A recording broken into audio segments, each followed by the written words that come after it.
of this experiment is to investigate the relationship between force, mass, and acceleration, and to determine the acceleration of an object under a varying force. Hi, my name is Nur Angeles Zuleika, and today I'm going to explain about methodology for experiment 4. In this experiment, a linear air track system was set up and leveled to minimize friction so that the glider could move smoothly along the track. Air was supplied through the track and glider was connected by a string over a pulley to a mass hanger. The masses of the glider and hanger were measured and the system was released from rest near a photo gate to record the time taken for the glider to pass through. This experiment was repeated several times while transferring mass from the glider to the hanger in fixed amounts, allowing the effect of changing mass on the motion of the glider to be investigated accurately. For the result of this experiment, the acceleration of the glider was calculated using the formula A is equal to 2x divided by t squared for different values of applied force.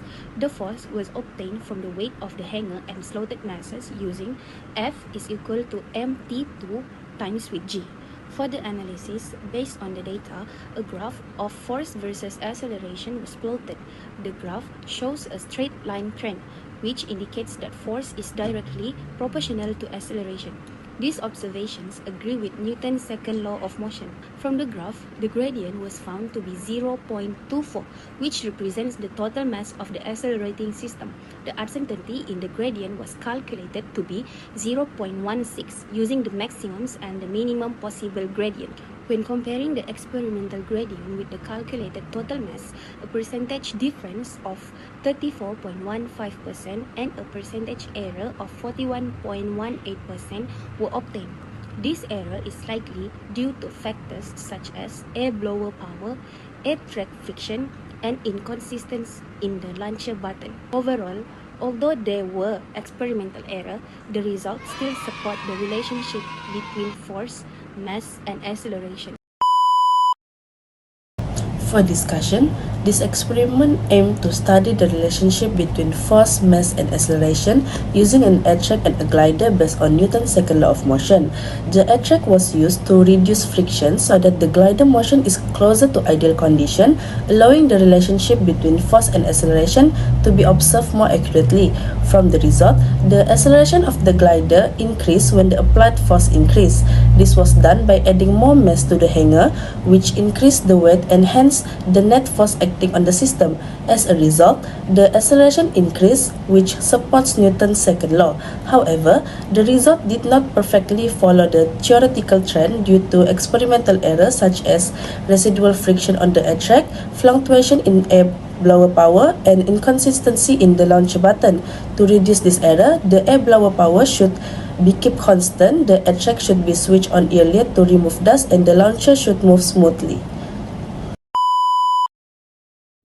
In this experiment, linear motion with constant acceleration was investigated using a glider hanger system on an air track. The applied weight force was varied, while the total mass of the system was kept approximately constant. By doing so, the acceleration of the glider could be measured for different values of force. Based on the results obtained, the graph of weight force, F, against acceleration, A, shows a straight line relationship. This indicates that force is directly proportional to acceleration. Therefore, the results are consistent with Newton's second law of motion, which is expressed as F equals ma. The gradient of the graph represents the total mass of the accelerating system, which is the sum of the masses involved. However, when the experimental gradient was compared with the calculated total mass, a relatively large percentage error was observed. This disparity suggests that several sources of error may have affected the experiment. These include inconsistent air blower power, residual friction along the air track, as well as possible inaccuracy during the release of the glider and timing measurement. In conclusion, Although experimental errors were present, the overall trends of the results support the theoretical relationship between force and acceleration. To improve accuracy in future experiments, constant air flow should be maintained.